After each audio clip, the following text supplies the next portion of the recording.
FDR says in his fourth term, I cannot trust anybody in the State Department because they're all foreign agents. FDR stopped that. He stopped the bailouts. And he said, no, if you gamble, you lose, you're not covered. You collapse. And the first thing he did is he declared war on Wall Street banks, and he declared war on the City of London banks. And the Great Depression, as I'm sure he knew, was orchestrated by J.P. Morgan. One of the things that Trump has talked about, and his team have talked about, is the American system of political economy. Now, there was a president in the 20th century who actually went some way in implementing that.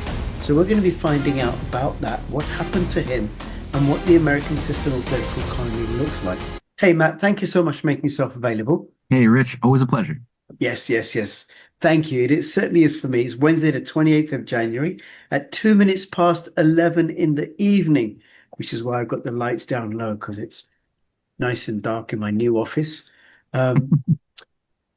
Everybody, if you're watching, thank you so much for watching. If you're commenting, thank you so much for commenting. If you're liking and subscribing and doing the thumbs up business, thank you. It helps my channel grow and it helps us beat the algorithm. So please continue to do so. And Matt, I'll have the links where people can find you, your Patreon, Canadian Patriots.org, and your X and your Substack. Thank you. And we did a video recently. We've done many videos recently. We did a video recently about Jameson Greer, the trade secretary, Trump's trade secretary, who spelt out the history of the American system of political economy. And then right at the end, he took he veered off course with a sort of homage to John Maynard Keynes and his ideas.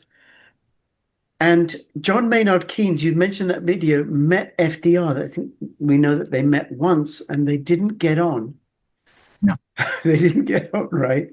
Each didn't like the other because they represented different models of thinking. Yes. And FDR, you're saying, I think you're going to say, was a very clean proponent of the American system of political economy. Yes. Would that be correct? Okay. Now, just one thing about FDR that's always puzzled me, because Americans are limited to 2 terms. He was president for 4 terms. I mean, he died in the middle of his 4th term. How did he do that? Was he a dictator? Because Trump has said about having another term. Yeah, no, that was up until 1946 with his successor, Harry Truman, who was a major Anglophile and asset of the deep state. Up until then, the Constitution didn't forbade an infinite amount of terms if somebody was doing a job well and the people loved that person because they were doing the job well and could see that their lives were getting better. Why would you want to fire that person or replace it with somebody who might be incompetent? So if you had the ability to continuously win elections, why stop that? And it was only with FDR's death that legislation was put through under Truman, which put in this arbitrary amendment banning multiple terms beyond 2. And I think it was largely because to do anything really great does tend to require thinking slightly longer than simply 8 years. And the oligarchy, I think, has been afraid of the emergence of because the president is never just one person. It's a cultural dynamic. There's a presidency as an institution which is more than the individual. Kind of like, what we were talking about in a recent show on The Crown. It's not the individual, it's a whole institution. This is the presidency of the Republican form is kind of the antidote to that other more archaic system of feudal control grids around a hereditary elite and virtues that emanate from the blood of the lords and the nobles that are somehow superior and give them right to reign over the inferior blood of the slave families who simply have intrinsic glass ceilings defining their limited rights, if any, and social mobility. Whereas in a Republican system, in its ideal form, it's that glass ceiling, those concepts are not permitted. Everyone is considered sovereign. Everyone has thus inalienable rights. And as such, the law receives its authority from the consent of the governed. And thus, the idea should be that the governed have to have a cultural level that is able to organize mature souls Like you can't have an infantile culture is what I'm trying to say. For that to work, people need to be able to be matured enough to recognize that their personal rights are tied to responsibilities, that the individual and the rights of the individual have to always harmonize with the collective, and inversely so too, that you can't destroy and crush individual rights by having collective concepts. You have to find a harmony of those two things, which is not permitted in the British school or in the Marxist school, which demands absolute unbridgeability between those two things. Or if they are harmonized, it's by force, as we discussed recently with Keynes, who believed that the individual's rights are not intrinsic and should be forced to conform to whatever is the mandate of any arbitrary power at any given moment. That's a very abusive use of the state. So in the case of Franklin Roosevelt, So before you get to Franklin Roosevelt, you mentioned that Harry Truman was a deep state an asset of the British oligarchy, and that they brought in, it makes this 2-term limit, which I thought was always there, just so natural, right? This 2-term limit. And it makes sense because what we talked about in the previous video that we did about the American system of political economy is that it requires long-term thinking. So you don't want, so the British wouldn't want long-term thinking because somebody could come along and take the time to fully implement the American system of political economy. And the irony is that members of Congress and Senate don't have to do 2 terms. Nancy Pelosi can come into Congress, or Bernie Sanders or Ilhan Omar. Joe Biden got in there in 72 or something, and accumulate millions and millions of dollars over the years doing good public service. Yes. Okay, that's interesting. Absolutely. Yeah. All right. So the British put in, they had Truman after FDR. And what was so threatening about FDR? Because, they were allies during the war. Well, FDR, and I wrote a 4-volume book series called The Clash of the Two Americas. Volume 2 and Volume 3 spent a great deal of time really dissecting what made FDR such a threat to this ancient evil that we've been talking about. And that deals with your question. Now, one of the chapters is called Hyperinflation, Fascism, and War, How the New World Order Can Be Defeated Once More. And I like the rhythm to it. It had a bit of a poetic, so I stuck with it.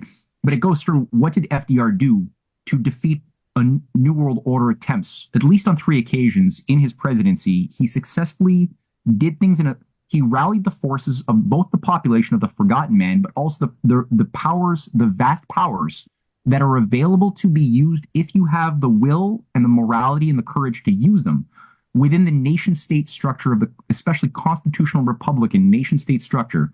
There's a vast amount of power that can be used and occasionally has been used by great people to impose both acts of defense of the people against the international financier oligarchical class that would wish to lord over, like the British East India Company in the City of London, lord over and influence and destroy nations from above, and at the same time a weapon of offense to allow for positive actions, to emit, basically to qualitatively improve the economy in a major way. This is something that FDR had immersed himself in at an early age. He was himself the grandson of Isaac Roosevelt, who was a close ally of Alexander Hamilton and the director of the New York National Bank of Hamilton back during and a little bit after the Revolutionary War. So Isaac Roosevelt, actually, it's the great-grandfather of Franklin Roosevelt, was an icon of the family. Roosevelt was immersed in a study of this. He actually published an essay in 1924 showcasing his understanding of what Hamilton did and how this could inspire the USA in the future, which maybe he didn't realize, but I'm sure he had that ambition to become the president. He had formerly been naval secretary under Woodrow Wilson when he was younger, before he had polio. So he was a younger man, a bit more of a hothead, but he did learn a lot of what is in the deep state structures, because Wilson's government was a KKK-run deep state government in a big way. And he got to learn a lot of that firsthand in his time as naval secretary in World War I. He played a big role in mapping out a lot of the Aleister Crowley satanic underground that was mobilizing and pulling the USA into World War I in tandem and collaborating with both British and German occult agencies. And there's a book actually written by, it's called The Secret Agent 666, on Aleister Crowley as a British intelligence agent in World War I and II. And anyway, in this book, people can Google it and find it. It's a fantastic read. It demonstrates how it was the U.S. Office of Naval Intelligence that was the one that took responsibility for mapping out and stopping these saboteur occult operations that were prevalent. It's crazy. So FDR learned quite a bit about the subtle workings of counterintelligence during that time. His something happened with polio, whether it was a jab he got or whatever. He lost the use of his legs in the late 20s. He went through a bit of a transformative crisis and a process that gave him a new lease on life coming out of that with a greater focus during the Great Depression to do something, to deal with the pains. People were starving in the streets of America, 25% real unemployment, probably higher. And the Great Depression, as I'm sure he knew, was orchestrated by a very powerful clique around J.P. Morgan and company. This included pretty much everybody who was behind the Federal Reserve being created in 1913. All of these same financier oligarchs artificially created the Great Depression. They did that by getting rid of somebody that FDR admired in the form of Warren Harding, a president who died mysteriously in 1923. And by his death, all of the protective tariffs that Warren Harding had tried to revive, the American system program, was canceled by Andrew Mellon, his Treasury Secretary, who then became the handler of Coolidge, who was the president of the 20s, who created the Roaring 20s, speculation, pure free trade, pure insanity, no big projects, no investment in the future. And that created a bubble where there was formerly an industrial economy. That bubble was popped in a consorted, one day, basically everybody in the know was sold their assets very quickly, and the bubble was popped. The broker call loans were all called in, and with the broker call, because basically all of the brokers were taking out more loans than they could possibly pay and using other people's savings to gamble. That was a big part of the fake value of the 20s, the Roaring 20s. So when the brokers had their loans called in, they couldn't pay them and they had to default. That default was understood to trigger what became the Great Depression. But people like Prescott Bush, all of the J.P. Morgan preferred clients who had access to that pinprick moment, were able to make vast riches selling short, and you had a vast wealth transfer. FDR was plugged in. He was part of the upper level families, and I think he understood very well how these shenanigans are orchestrated. And that was a period from 1929 up until 1933, when he was finally sworn into office, of vast insanity in America. It's hard to imagine. The half of America's industrial output was shut down. Farmlands were taken over by these oligarchs who didn't use the land to make food. Though they had the farmland, they continued to ensure that the crops would not be produced. Also, crop prices were artificially pushed down so low that those farmers who had not declared bankruptcy and had not committed suicide, because thousands had been finished, they couldn't afford, when they sold their goods, to pay the overhead costs of maintaining their farms and tractors and everything else. So they were being artificially forced into bankruptcy by having artificially low prices. Additionally, the London gold markets had a monopoly over the pricing of gold, which the US dollar had been formerly tied to. So what was happening was the financial warfare on America was taking place through especially London, where vast amounts of US dollars or US treasuries were owned and then transformed into gold. So they wanted, basically the US to pay in gold, which would essentially loot them and contract the means of producing the type of Hamiltonian credit which would be needed to build America out of the Great Depression. So FDR was watching all of this insanity, and he was one of the few people who had an understanding of what Hamiltonian economics was. And he even gave a speech in 1932 during his presidential election saying that the Republicans had abrogated on their responsibilities to the society. And this is 1932, and had lost the right to use the name of Abraham Lincoln. And he said, it is time that we transform the Democratic Party to be the party of Abraham Lincoln. So he completely transformed it, because formerly the Democratic Party was that was the party of slavery. Lincoln was the Republican the Republicans were the anti-slave, anti-imperial party until, this moment. And over time, the Republicans got co-opted, and FDR literally did a transformation, which endured for some years until JFK and a little bit longer as the patriotic party of America. Not to say there weren't good Republicans, because there were. And this is where you had a lot of the best, like you had Senator George Norris, who was a Republican, with Robert Lafayette, a Republican, working with Robert Wagner, another senator, and Peter Norbeck, a Republican. But you had an alliance of patriots who gave the space for FDR to be able to take power when he did. And he immediately went to work. And the first thing he did is he declared war on Wall Street banks, and he declared war on the City of London banks at the same time, as soon as he took power. Which was? He won the election in November of 1932, and he took power. He was inaugurated in March of 1933. And there was a longer time for transition for some reason. But immediately what he did in his first 100 days and a little bit longer is he began, two things. On the international level, the London Finance and Monetary Conference had been inaugurated earlier at the end of 1932 to stop the global Great Depression. Now, this London banking conference, this London Monetary Conference, involved 66 nations, mostly from the Commonwealth and the USA, who were all brought to London. This King George, forget which one, gave the inaugural keynote address, and it was sponsored by the Bank of England and the Bank of International Settlements. And the League of Nations. That's it, those three. League of Nations, Bank of International Settlements, and the Bank of England. And the idea was, John Maynard Keynes played a very big role in orchestrating the British solution to the Great Depression, which was essentially get rid of nation states,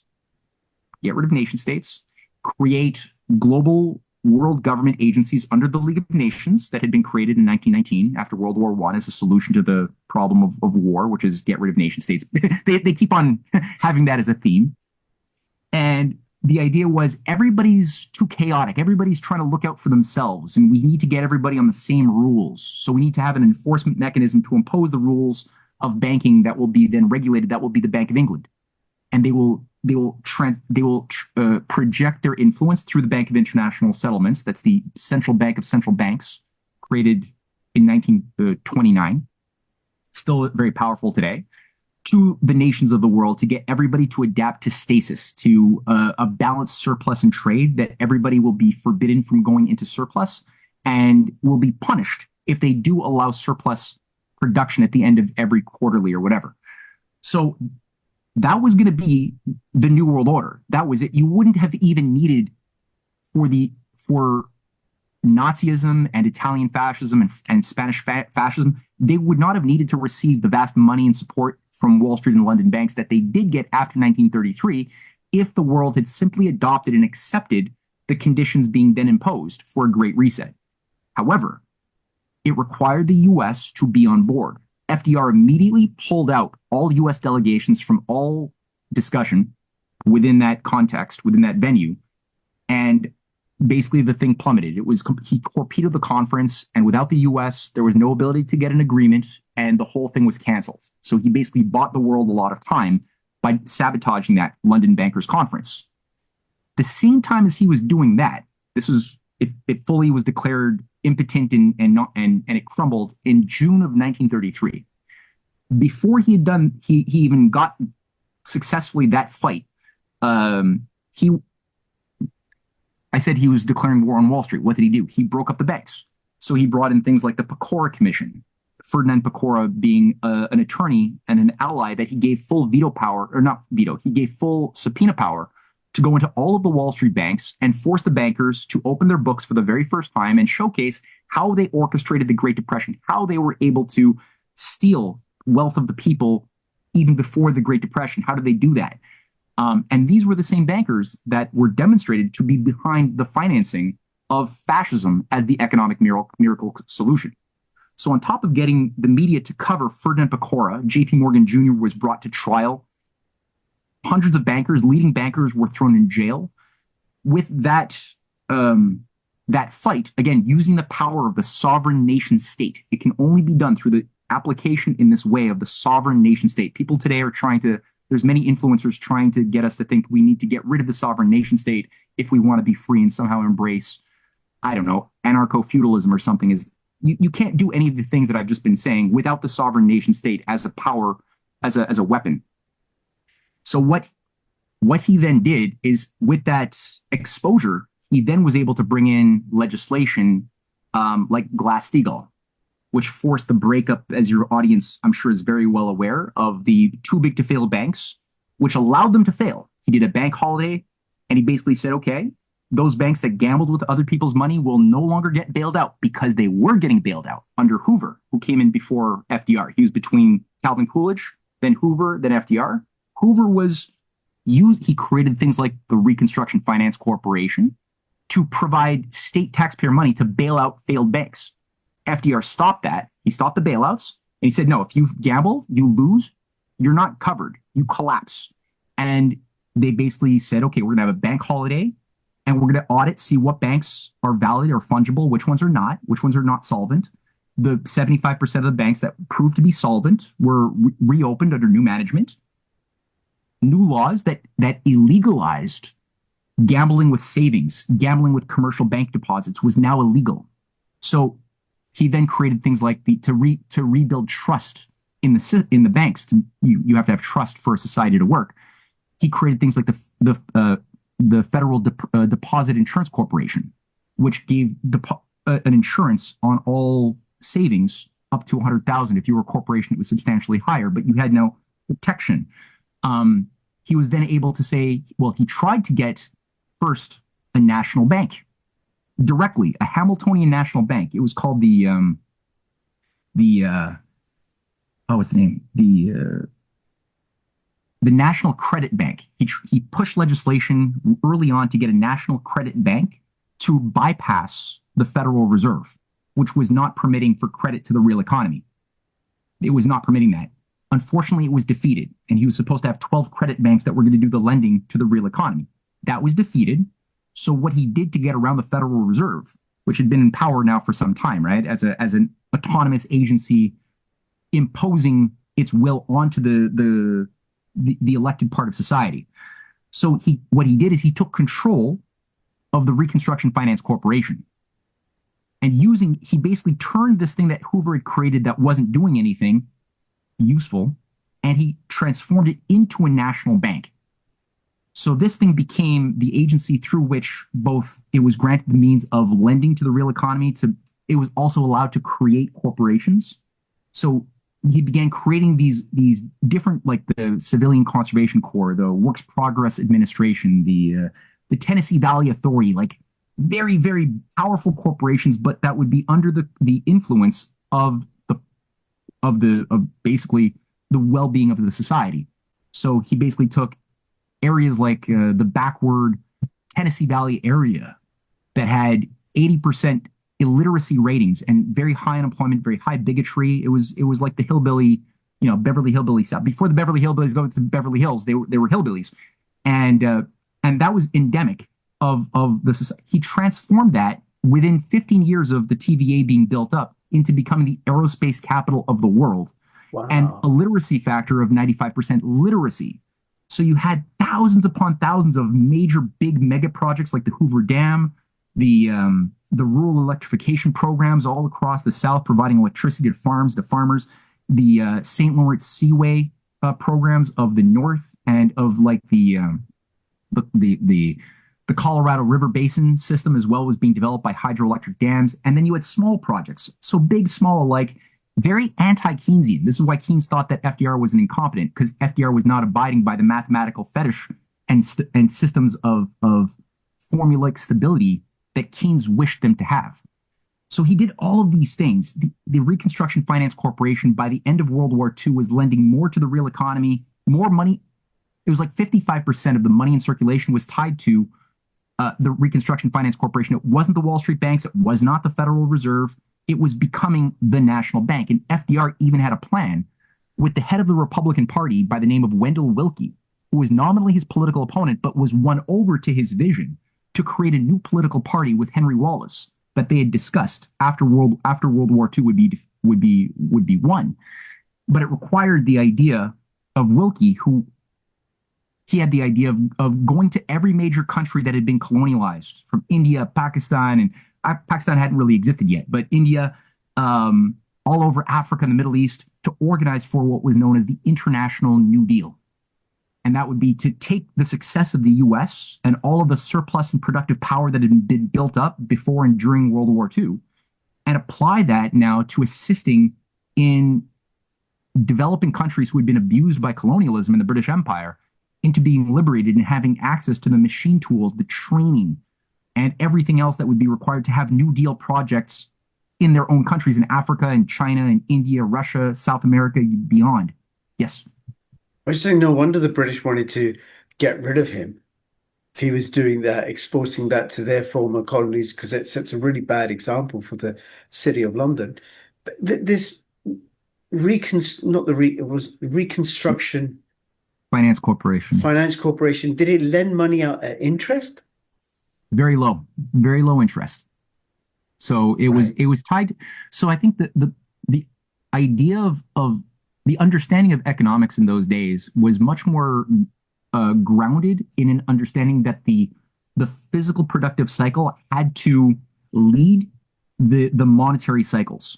So the idea was, how do you balance these two coexistent physical reality and the cycles of physical reality that involve nonlinear changes, new creative discoveries that are not mathematically mappable, and the necessary monetary mathematized aspect of the financial economy, which should have behavior that supports and helps grow like water to a garden, the actual garden of the real economy. And so everybody was doing that, and that was the scientific consideration shaping the decision making of how do we create a pricing mechanism or how do we decide our interest rates. Now, of course, at different times, the Federal Reserve was sabotaging left and right FDR's initiatives. Like we saw the Fed, what was it, from 1929, they were lending massively to, sorry, I had my stats written down and I forgot what the specifics were here, but the Fed basically shut down. They seized up their lending to the real economy and to the government as well by 1935 to sabotage FDR's program. So they were constantly trying to sabotage things along the way, which did create different moments of economic crises now and again, because FDR was still not a dictator. He still had to abide by certain power structures that did exist and that were trying to hold him back and hold the nation back because they wanted fascism. And this is another thing I'll just say before I know you'll have a thought, but FDR also survived 2 assassination attempts, one in 1932 or 33, February, with an anarchist Freemason, Giuseppe Zingara, who was at a rally in Chicago and shot at Roosevelt. But due to a woman who saw him pulling out his gun, she hit his hand, and he ended up hitting Mayor Cermak, who was standing right next to Roosevelt, and Cermak dies. So FDR survived this assassination attempt in February of 1933. And then in 1934, General Smedley Butler famously made public the fact that he was being recruited into a J.P. Morgan-steered fascist military coup to use him. He was a great hero in the American military circles, and the Legion, the American Legion, which was actually created to be an American fascist organization originally, and to use that to take 500,000 men, as he says on camera, to storm the White House, overthrow FDR, and become a puppet dictator. And he said he didn't want to, he took names, he played along with it to get the information needed, and then he went public. So FDR already had this recognition that these same Wall Street bankers were also behind fascism, both in Europe, but also in America. That's incredible. And I imagine behind both of these attempts, if we pull on the piece on the string, it would take us to the City of London. Speculation on my part, but I'm noticing a pattern with all of this, right? Go on. No, go ahead. I was moving to something else. When the Second World War started, listening to you, I suppose what allowed the US to elevate production, weapons production, for a war economy was the fact that so much had been put in place by FDR already in terms of promoting the productive capacity of the economy. So, okay, we'll just rejig these factories to make armaments or whatever instead of whatever widgets that they were making before for peacetime use. Yeah, you're right. No, there were literally, and I did write this down because some of these stats they're fleeting in my mind, but I did write this down. Between 1933 and 1939, there were 49,000 infrastructure projects built up, big and small, across the USA. Which, if that had not been done, there would not be the backbone and structure in place to take the next leap in productive growth to in that was so integral for World War II to be fought and successfully won against the former Wall Street, London Frankenstein monster. I wouldn't even say former because, frankly, many of those assets, even in London, who didn't. So, if you think about it, here's the big irony, right? Like Nazism and Italian fascism and French fascism, all of these fascist things would not have been successful had it not been for the massive injections of capital by Prescott Bush and Brown Brothers Harriman Bank, which was the Montague Norman family bank. And Montague Norman was the longest reigning central banker, the head of the Bank of England, who also basically ran the Bank of International Settlements. All of that support was needed to make Nazism and fascism the success, and Japanese fascism, same thing. That was needed. It would not have been successful if you didn't have that. So the Bank of England, Montague Norman, funded, not solely, but to a large part, the rise of Nazism. Yeah, he oversaw the Bank of International Settlements, and he also trained Hjalmar Schacht, who was the Reichsminister of Finance, and he ensured that the Bank of International Settlements would guarantee the transfer of monies in nations that had been taken over by the Nazis as they began their expansionist program. First Austria, then Czechoslovakia, then Poland. And like in the case of Czechoslovakia, it was thousands of tons of gold were taken from the Czechoslovakian coffers and put into the Nazi coffers through Montague Norman's steering of the Bank of International Settlements. And yeah, absolutely. Okay. All right. But then the Nazis were eventually defeated. Yeah, I think there was the thing there. And just to say one thing on that, I think what seems to have happened is that the empire, they have these idealized scenarios that they game out on a whiteboard or a blackboard that look in their abstract sense like perfectly easy to do, but then in applied reality, it doesn't always work out that way, right? Our theory and practice tend to not always converge. And I think in this case, Hitler began to listen to the advice of some of his very qualified generals who recognized that, number one, you have a massive war machine that's been built up. You don't have to be the junior partner of any new world order. You could be the senior partner, and England can be your junior partner. The Wall Street Anglo-American axis can be your junior partner. And you don't have to just go and attack Russia right away. You could bide your time, secure your southern border, which, according to the British grand strategists, Germany was not supposed to do that. They were supposed to just go and attack Russia straight on first and just, have these two historic enemies of Great Britain wear each other out. Right. That didn't happen. So Hitler got basically off the reservation. And that's where you could see the battle lines inside of the British aristocracy between factions, some of whom said, well, we put a lot of effort into this. Let's double down and we'll play along as junior partners for a while. And maybe the next generation will become the senior partners or sooner, maybe. And then other groupings around the Churchill faction, and Leo Amory was another part of that faction, saying, no, we're not willing to take that kind of risk. Let's abort now and live to fight another day. And they ended up that faction ended up winning. The pro-Nazi king was ousted under a convenient scandal. Neville Chamberlain was ousted under convenient scandal. The Oswald Mosley, British Nazi, was jailed. He was given, of course, plush, 5-star hotel service in prison. But that being said, he was jailed. He was taken out of play. And they had to sort of adapt to the higher reality of what FDR had brought into the world by reviving this Lincoln system, which created a new dynamic. In my mind, it's very similar to what China has done by reviving in its own Chinese way the American system of political economy since 2013 in a big fashion. And that's created a new dynamic that the oligarchy has had to now figure out how do we adapt to that? If we can't fight it, how do we at least infiltrate it? How do we mimic its outward form while ultimately sabotaging it for the next generation slowly? The oligarchy does tend to think on a longer term. So that's sort of like dynamic that FDR brought to the table back then that JFK was later on able to work with. And also at Bretton Woods, like this was, as I mentioned, going to take over, because at Bretton Woods in 1944, when it was becoming clear that the war was going to end, that the Nazis were going to nominally lose, but I say nominally because the Nazi International was already being set up to run the Cold War. That was already being set up by Heinrich Himmler and the leading hard Nazis who had already worked with Allen Dulles and had planned out an entire rat line into South America, into the Middle East, into various parts of the USA through Project Paperclip.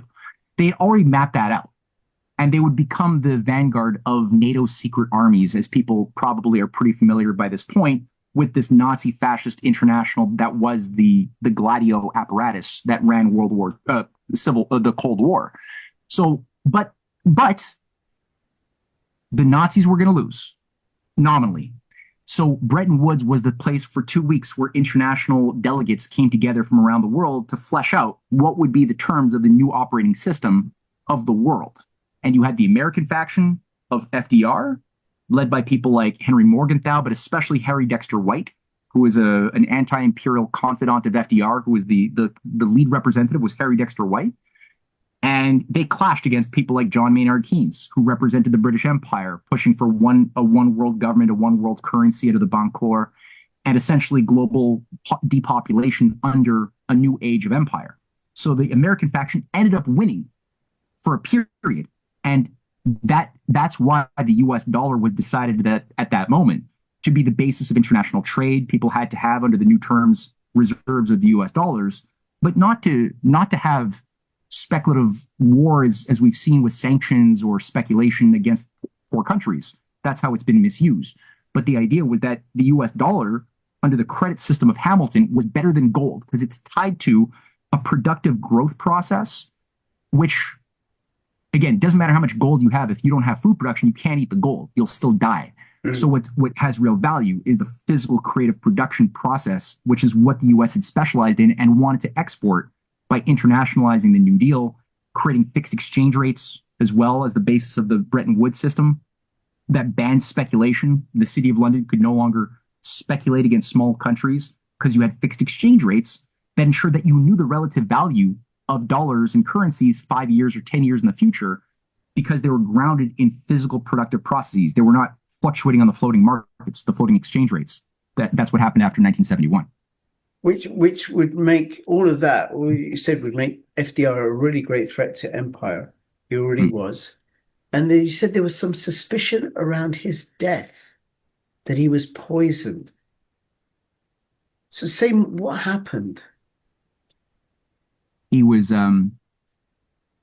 his son was his personal secretary named Elliot Roosevelt, and he wrote a book called As He Saw It in 1946 to try to revive the dream and remind people of what FDR's mission was to destroy the British Empire and also the American Empire as well, by replacing it with a system of global cooperation and win-win development for everybody. So this book is a really useful resource. And throughout Elliot Roosevelt's life, he had several meetings with Stalin.